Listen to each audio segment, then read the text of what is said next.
It is my pleasure to introduce our 2015 Honors Convocation speaker, Professor Susan Birden. Susan Birden is professor and chair of the Adult Education Department, having been a faculty member at Buffalo State since 2001.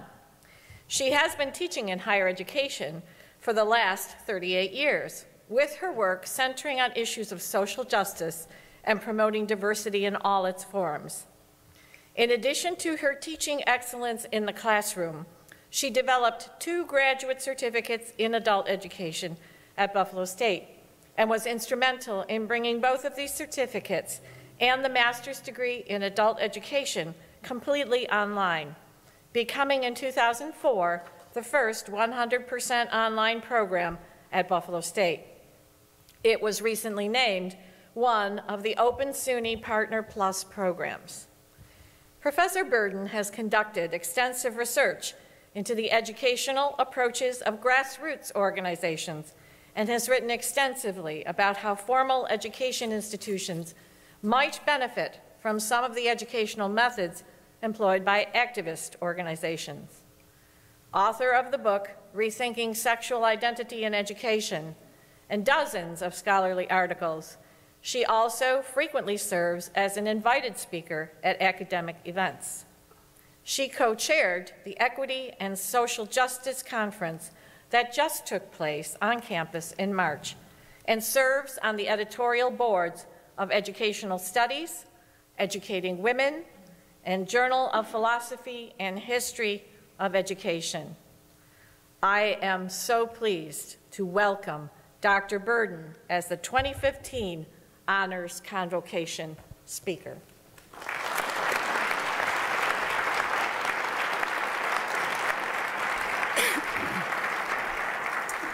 Thank you, Dean Patterson. Provost Ponton, deans, faculty, staff, student honorees, and guests. Today we celebrate the achievements of those of you, our students, who have worked hard to earn good grades and prepare yourselves for your future careers or further academic work. It's also a time when we can honor the time, energy, and perseverance of your family members and also your faculty mentors who have supported you. Look around you. In this room, we have our next generation of business people, journalists, scientists, mathematicians, authors, artists, politicians, activists, teachers, administrators, and yes, college professors. Those of us on the faculty and in the administration of Buffalo State have high hopes for where you will take your disciplines and your careers. However, it would be perilous to forget that there are forces in this world that challenge those hopes, that fill us with fear, that discourage us, that remind us that justice has not yet reached all parts of our world, or all parts of our nation, or even all parts of our Buffalo community. Much work is as yet unfinished. We're bombarded with reports of terror at home and abroad, predictions of calamities that will arise from global warming, increasing levels of pollution, and claims by some people that our entire public school and higher education system is a disaster. In fact, when you listen to many people who are in the public eye, it appears that we're simply doomed, that the world is hurtling out of control.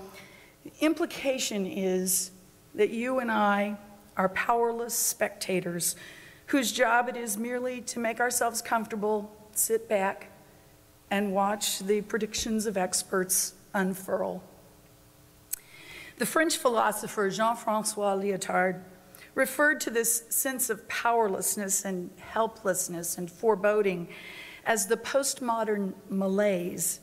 He suggested that this sense of doom arose in the late 20th century when people started to see that many of the advances in the arts and sciences and technologies, rather than fixing humanity's problems, actually created more problems than they solved. So while scientific research has allowed medical specialists to transplant organs and fight cancer, other scientific developments have provided the means of annihilating one another with increasing levels of sophistication. While technology has allowed us to communicate instantly with thousands of people in a different hemisphere, the same technology has also become an instrument for tyrants across the globe. And while the arts have the power to lift us up, to help us look at the world and one another in a different and compassionate light, we also frequently see art appropriated by groups fueled by hatred, who are using it to create divisions among us. These negative consequences stemming from new developments in the arts and science and technology led Lyotard to claim that in our current age, we no longer believe that humanity is making progress. In fact, he claimed that people in our postmodern age actually fear new developments in the arts and sciences and technologies. So he suggested a kind of grief or pall has fallen over our entire generation. However, as I work with my students, it's patently clear that some of them simply didn't get the message about the postmodern malaise. In fact, the vast majority of my students are quite convinced that by learning well, by employing their knowledge and skill, and by putting sweat equity in both their studies and their careers, that they have the ability to change things and to make their communities, their workplaces, and their worlds a better place. And my students aren't alone in this belief. They're Buffalo State students who spend their Saturday mornings each week teaching immigrant children in Buffalo to read during the Global Book Hour. They're students who spend countless hours practicing and rehearsing in order to create exciting moments of music, theater, and dance. Students who build houses for those who have worked hard their whole lives but never thought they would own a piece of property. Students who are using their prodigious narrative abilities to make short, persuasive films about important social issues. Students who are researching how to detoxify our waterways. And students who work through our community academic center to help whole neighborhoods come together and to care for one another. I believe that these students have discovered two truths that are both radical and obvious. Two truths that fly in the face of this postmodern malaise. First, in spite of the theories and projections of so-called experts, in spite of the fear-inducing propaganda, doomsday prophecies, and scientific prognostications, these students understand that the future has not yet been written. Their future has not yet been written. Your future has not yet been written. Those of you in this room are the authors of the future. You'll write the future, whether for good or for ill. You will write it with your actions, and you'll write it when you fail to take action. You will write it with your words, and you'll write it with your silence. Even the greatest theorists and planners and prophets can't know with certainty what tomorrow will bring, much less the next decade. It always holds surprises for us, no matter how well we plan and no matter how much data we gather. At the turn of the 21st century, none of us could have guessed the ways our country would change as a result of 9/11. On the other hand, at the beginning of the 21st century, none of us knew the meaning of Wi-Fi, Facebook, Skype, or sexting. Yet the impact of these changes, for good and ill, has revolutionized the way we live. The only thing we know for sure about the future is that it will be different than today. How it is different is partly up to you. How you write it, how you speak it, how you live it, how you invent it and reinvent it, how you create it and recreate it. The second truth that some of these groups of students at Buffalo State have discovered is this: we are far from powerless. Even in the face of big business, big government, and big bureaucracies, we are not condemned to be mere spectators who make ourselves comfortable while waiting for the predictions of experts to come to pass. But these students also comprehend that undertaking large-scale change requires people working together. In spite of the American cultural ethic that champions rugged individualism, it's rarely the solitary research scientist, the lone author, the independent computer guru, or the antisocial academic who is able to institute large-scale change. Such endeavors almost always require groups of people working collaboratively on issues, problems, and innovations. It requires people sustaining and supporting one another through complex and challenging situations.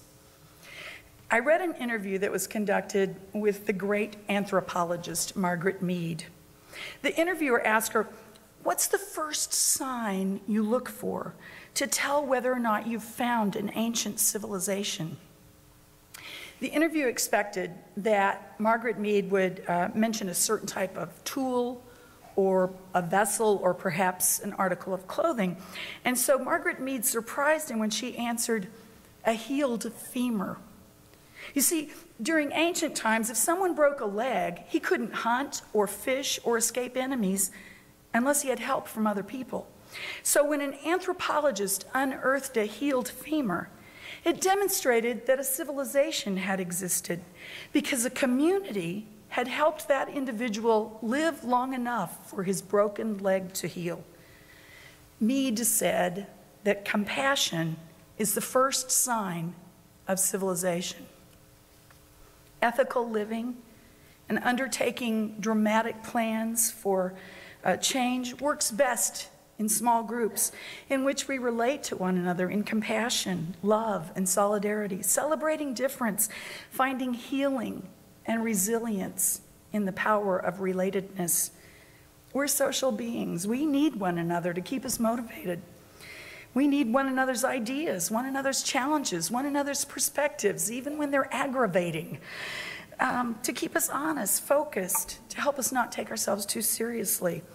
It's those people with whom we live and work who are able to support us when there are problems and sustain us through times of failure. Living, thinking, acting together in our own beloved communities of teachers, artists, athletes, business people, computer wizards, scientists, or researchers allows us to experience firsthand the shared opportunities that arise when collaboratively and compassionately working for change. Because of that community of support, we can persevere on large-scale projects and think through complex ideas and problems in order to develop radically new ways of doing business and to take on the challenge of righting wrongs that have endured for too long. Of course, adulthood often brings with it the recognition that success is not quite as simple as we read in those stories of our childhood. Big problems are unlikely to have quick fixes. So there is a need for continued courage, persistence, and defiance in the face of seemingly intransigent institutions, traditions that seem unbendable, and catastrophes that seem overwhelming. It's easy to sink into despair. It's easy to succumb to the postmodern malaise when we find that the battles that we're fighting are harder than we thought they would be, when nothing seems to be happening quickly. Certainly, we have to temper our dreams with reality. However, it would be a huge mistake to equate maturity with giving up on our pipe dreams, to stop building castles in the sky, to quit telling tall tales and to cease spinning yarns. For only through imagining something in the future that is beautiful or restorative or innovative or right or just or equitable can we understand what might be, what could be, what can be. Then we can analyze what needs to change. Then we can determine what we still need to learn. Then we can figure out what resources we still need to acquire, what people we have to persuade, and conceptualize the actions that we have to take to make our dreams into something that might be. But if you can't dream it, if you can't imagine it, then you can't accomplish it. The great adult educator Paulo Freire was well known for his work of teaching hundreds of South American peasants to read and write. These peasants had spent their entire lives in virtual slavery on huge plantations where they were treated brutally, fed scraps, and lived in hovels. When Freire started a new literacy group with the peasants of Sao Paulo, he asked them the first night why they'd come to the meeting, why they wanted to learn to read and write.